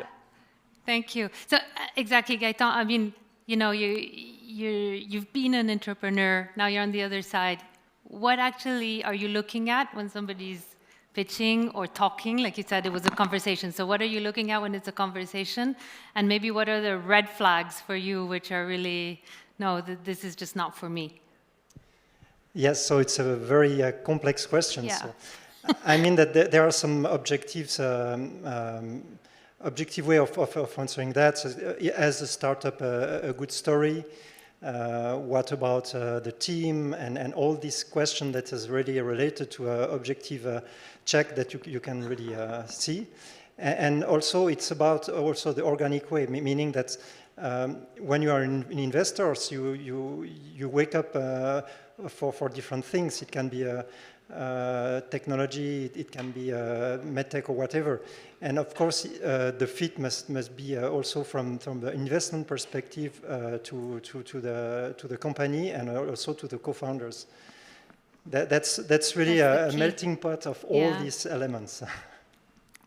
So one thing, when Lunaphore was talking, they talked a lot about how important, and I know it's true because I know you guys, how important the relationship in the team, in the co-founding team, even the extended team. So I'd like to kind of take the parallel and say how important is the relationship with your investors as well, and how do you build on that? So maybe, Nicolas, can you just tell us on a regular basis, how do you interact with Gaëtan, and maybe also what's the benefit you see of having a former successful entrepreneur who exited his company as well in the past? What's the advantage you see in that in your day-to-day interaction? Yes, so that's an interesting question. I think you have different types also of the early stage investors, and it depends also on what they bring on board. And people like, for example, Gaëtan bring. So he's been through what we're living. So again, Gaëtan built his business and exited. So he has seen a lot of the challenges that we're facing every day and a lot of the situations. So I think he has a lot of empathy also for the situation that we're going through. And I think he has been a great support in there. Gaëtan also has a very strong technical expertise, and we've been able also to, and more specifically also our technical teams, our CTO, for example, have exchanged quite a lot with Gaëtan and Maurice, who's also here. I think that was Gaëtan's co-founder. But so we've exchanged quite a lot on that topic. But also, if I look at the other business angels that we have on board, some of them also they would support me more in regards of the business strategy, etc. So I think it's different things regarding also the skill set that they bring. What I really like about the approach that these business angels had with us is that they told us kind of where they can support, and then it's up to me to call them, right? They're not insisting, they're not too much, I would say, bothering us, because really that's not how we see it, right? But really, I think they're here to support us, and I think that has been great so far. Thank you. And from your side, Gaëtan, because when you create your own company, it's a little bit your baby. So how do you move from being in the operational seat to really finding the right balance to allowing enough autonomy to the new team that you're supporting? Because it's a very different business, right? Yes, it's very challenging because when you're operational, you really want to make things happen. But of course, when you are more in a board or just an investor and having just a voice, it's completely different because you must you don't have really a traction on the company. But that's also the initial fit is really important because you really need to embark on the good boats. You will cross the Atlantic with the boat, or they will cross the Atlantic with the boat, and you should provide the good direction. And then it's up to the operational team to operate, and that's not so easy when you come from being myself an entrepreneur. Yes, it's a challenge. But in any case, I think when we were preparing this, we had a meeting, and then one of you was late, and the other one called, and straight away I got this feeling that there was a bond, and that you guys really, I mean, it's an entrepreneur relationship, but it's still an entrepreneur-investor relationship, but it's still very strong, and I think you feel that when you talk to you guys together. So I hope that, I think it was hard to choose, but I do hope that they will be able to make a selection soon. After that, we will have an apéro, and it's a great opportunity for networking. So maybe a piece of advice, Gaëtan, you can start, maybe Nicolas. What's a good approach when you're in an event like this? It's not that easy. What's a good approach? How important do you think it is to network, to actually then be able to engage potential investors? And how important is that initial network that you have to build your first round? I think that finding the good investors for a company is really crucial because a bad investor, there's no good and bad, but if it doesn't match at the end, it will not push the company forward.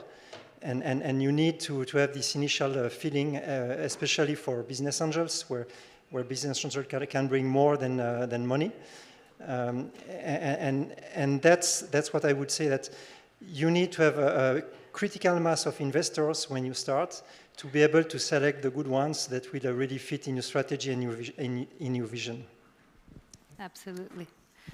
Yeah, I think I agree with that. Again, I think it's really about, it comes back also to the team. So knowing what are your team's strengths and weaknesses, and then also trying to find people that can help you take this forward. And I think a lot of people have gone through the entrepreneurial journey. So there are a lot of people that can support you and want to support you. And I think it's important then to really be clear in regards of what you're looking for and what also you're not looking for.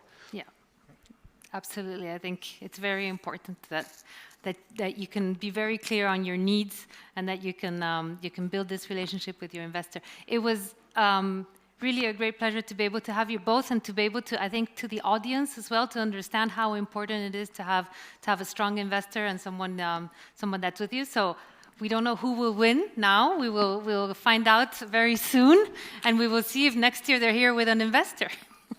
Okay, thank you very much. Thank you very much.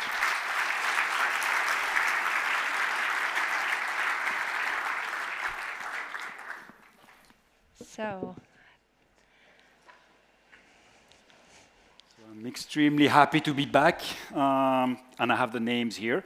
I would like to call our 6 jury members tonight, who I have to say have made my life very hard tonight. But they still deserve an applause. Please come forward.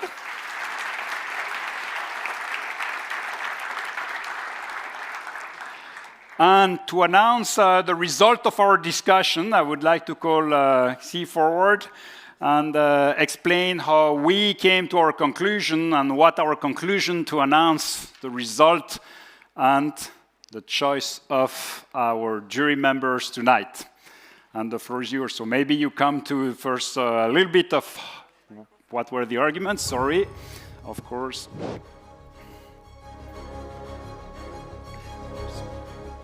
This evening is mind-blowing. Behind this stage, our juries, we have been discussed 3-4 rounds, despite the pressure of Jordi. But finally, we come to the conclusion, and congratulate to all the finalists, the winners, guess. The winner, we have this round 2 winners. They couldn't come to a conclusion, and I was really tough on them. How about give them applause first?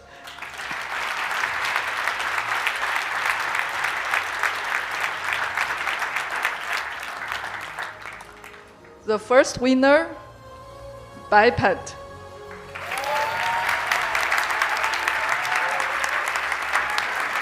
Bravo. The second winner, R2Home.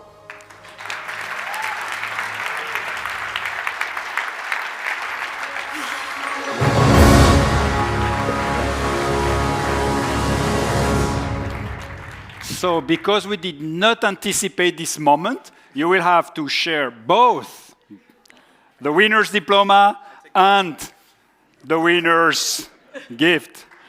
So this is tonight, and what we will do.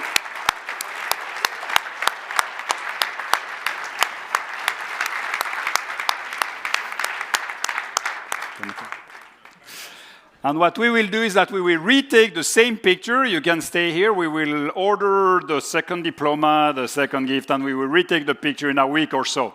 So, congratulations again.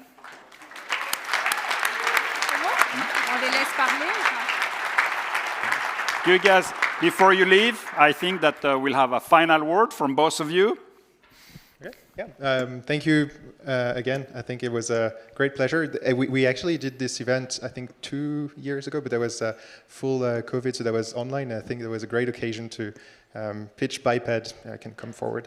There was a great occasion to pitch biped and present some of the innovations that we're pushing in our lab. And I think it's always a great occasion to connect with the local ecosystem, because it can also feel like a very lonely journey. So I was very much looking forward to this event in person. And congrats again also to R2Home.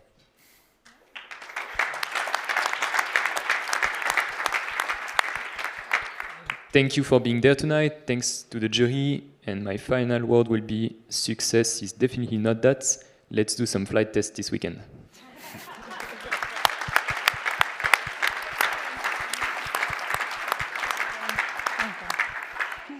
So with that, first of all, big congratulations. I'm actually not surprised that we've gotten to the point where it's harder and harder to pick. Honestly, very impressed with all 4 of you, all 20 of you tonight. Thank you very much. Thank you to the audience for being here every year. We always get full house and it's amazing. We really love it. Thank you to our partners, Swisscom Ventures, Innovo, Calers, EY, Alpan, and Superlab Suisse. Thank you very much for your support every year. Our keynote speakers, Lunaphore, Voltiris, Gaëtan, thank you very much for your authentic feedback to this young crowd who's trying to follow your steps. So thank you very much for that. And lastly, but not least, I'd really like to also thank all the people who make this event work. So let me just walk through them. From the alumni team, Emmanuel, Danae, Agathe, Fiorella, Arnaud, Gaël, thank you very much. It's a lot of work to put this together.